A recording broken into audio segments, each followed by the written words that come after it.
Big boss Malayalam season 7 ലൈവില് ഇച്ചിരി സമയം മുമ്പ് നടന്നൊരു സംഭവമാണ്. ആ ഒരു ലിവിംഗ് റൂമിലെ പ്ലാസ്മ ടിവിയുടെ ക്യാമറയുടെ മുമ്പിൽ ആദിലയും അനുമോളും നൂറയും കൂടി നിന്നുകൊണ്ട് സംസാരിക്കുകയാണ്. അത് കണ്ടവർക്ക് എന്താണെന്നുള്ളത് അറിയാം, ലൈവിനകത്ത് കണ്ടോണ്ടിരുന്നവർക്ക് അറിയാം എന്താണ് സംഭവം എന്നുള്ളത്. ഇവര് ബിഗ് ബോസിന്റെ അടുത്ത് പറയുകയാണ്, ഈ ആഴ്ച ചൊണയുണ്ടെങ്കിൽ 2 ആണുങ്ങളെ പുറത്താക്കൂ, ഞങ്ങൾ 3 പെണ്ണുങ്ങളെ ഈ വീട്ടിലുള്ളൂ, ഞങ്ങൾ 3 ഗേൾസ് ഈ വീട്ടിലുള്ളൂ, അതുകൊണ്ട് ഞങ്ങളെ ഇവിടെ നിർത്തിയിട്ട് 2 ആണുങ്ങളെ പുറത്തേക്ക് വിടൂ. പിന്നെ അനുമോള് പറയുന്ന ഒരു കാര്യം, ഞങ്ങൾ 3 പേരെ ഇവിടെ നിർത്തും, ഞങ്ങൾ വീട് നോക്കിക്കോളാം, 2 ആണുങ്ങളെ പുറത്താക്കൂ എന്നൊക്കെയാണ് പറയുന്നത്. പിന്നെ ആര്യനെതിരെ ആർക്കൊക്കെയോ എതിരെ എന്തൊക്കെയോ പറയുന്നുണ്ട് കേട്ടോ ഇവര്.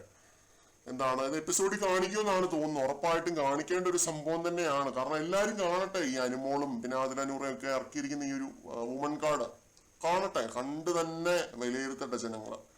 കാരണം എനിക്കിത് കണ്ടിട്ട് എനിക്ക് ഫീൽ ചെയ്തത് എന്താണെന്ന് വെച്ച് കഴിഞ്ഞാൽ, ഇങ്ങനെയൊക്കെ വുമൺ കാർഡ് കളിക്കാൻ മാത്രം എന്താണ് അവിടെ ഉണ്ടായത്?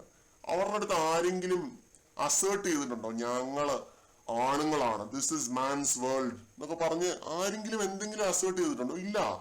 ആരും അവിടെ അവരുടേതായ കാര്യങ്ങൾ ആണാണെന്ന് പറഞ്ഞുകൊണ്ട് അവരുടെ മേൽ ഒന്നും അടിച്ചേൽപ്പിച്ചിട്ടില്ല.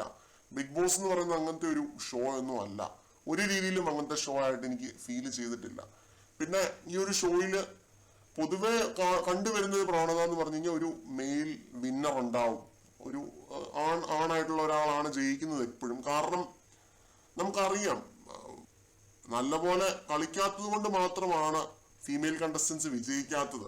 ഇപ്പൊ സീസൺ 4 ദിൽഷയൊക്കെ കളിച്ച പോലെ ഗെയിം കളിച്ചാൽ മാത്രം മതി, ജയിക്കാവുന്നതേ ഉള്ളൂ. പക്ഷെ ആ ലെവൽ ഒരു ഗെയിം പൊതുവെ ഫീമെയിൽ കണ്ടസ്റ്റൻസ് കാഴ്ചവെക്കാറില്ല. അത് ഫിസിക്കൽ കേപ്പബിലിറ്റി, മെന്റൽ കേപ്പബിലിറ്റി, അതിനെപ്പറ്റി ഒന്നും ഞാൻ പറയുന്നില്ല, അതൊക്കെ കോൺട്രവേഴ്ഷ്യൽ ആയിട്ടുള്ള കാര്യങ്ങളാണ്, അതിനെപ്പറ്റി ഒന്നും പറയുന്നില്ല. പക്ഷെ ഇവർ ഈ വുമൺ കാർഡ് ഇറക്കി കളിക്കുന്നതിനോട് ഒരു യോജിപ്പും ഇല്ല എന്നുള്ളതാണ് എനിക്ക് പറയാനുള്ളത്. ഇങ്ങനെ ആണുങ്ങളെ നോക്കി പുറത്താക്കാനോ അല്ലെങ്കിൽ പെണ്ണുങ്ങളെ നോക്കി പുറത്താക്കാനോ അങ്ങനെയുള്ള ഷോ ഒന്നും അല്ല. ജാതി, മതം, പിന്നെ സമുദായം, ആൺ പെൺ വ്യത്യാസങ്ങളെ എല്ലാം മാറ്റി വെച്ച് കളിക്കേണ്ട ഒരു ഗെയിമാണ്, സൊസൈറ്റിയുടെ ഒരു പ്രോട്ടോടൈപ്പാണ്. അപ്പം ആ രീതിയിൽ വേണം കളിക്കാനായിട്ട്. ജസ്റ്റ് മത്സരാർത്ഥികളാണ് ബിഗ് ബോസിന്റെ കണ്ണില്, ഇവരെല്ലാവരും മത്സരാർത്ഥികൾ തന്നെയാണ്. ഈ 9 പേരുള്ളതിൽ 9 മത്സരാർത്ഥികൾ തന്നെ ഉള്ളൂ. അല്ലാതെ 6 ആണുങ്ങളും 3 പെണ്ണുങ്ങളും ആ റേഷ്യോ ഒന്നും വെച്ച് ബിഗ് ബോസ് നോക്കിയിട്ടില്ല എന്നുള്ളതിന് ഏറ്റവും വലിയ തെളിവാണ് ഇവര് 3 പേരും മാത്രം അവിടെ ഉള്ളത്. അപ്പൊ അതാണ് നമ്മൾ ഏറ്റവും ആദ്യം മനസ്സിലാക്കേണ്ട ഒരു കാര്യം. അപ്പൊ ഇങ്ങനെ വുമൺ കാർഡ് ഇറക്കി സ്ത്രീയാണെന്നുള്ള ഒരു പരിഗണന വേണം, ഞങ്ങളെ 3 പേരെയും പുറത്താക്കരുതേ എന്നൊന്നും പറയുന്നതിനോട് ഒരു യോജിപ്പും ഇല്ല. ഇത് പ്രേക്ഷകർ കണ്ട് വിലയിരുത്തേണ്ട ഒരു കാര്യം തന്നെയാണ്. പിന്നെ അനുമോൾ അവിടെ കുടുംബം നോക്കാനല്ല പോയിരിക്കുന്നത്. അനുമോളുടെ വീട്ടിൽ നിന്ന് വന്നപ്പോഴും അനുമോളോട് പറഞ്ഞിട്ടുള്ള കാര്യമാണ്, കുടുംബം നോക്കാനല്ല നീ ഇവിടെ വന്നിരിക്കുന്നത്, നീ നല്ലപോലെ ഗെയിം കളിക്കുമെന്നാണ് അവര് പറഞ്ഞത്.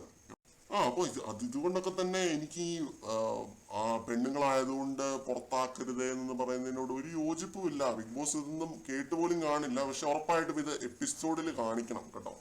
ഇത് എല്ലാവരും കാണേണ്ട ഒരു സംഭവം തന്നെയാണ്, ഇങ്ങനെ ഈ കാർഡ് ഇറക്കി കളിക്കുന്നത്. തമാശയ്ക്ക് ചെയ്തതാണെങ്കിലും അല്ലെങ്കിലും ഇത് കാണിക്കേണ്ട ഒരു സംഭവം തന്നെയാണ്. കൂടുതൽ അപ്ഡേറ്റ്സുമായിട്ട് വീണ്ടും കാണാം.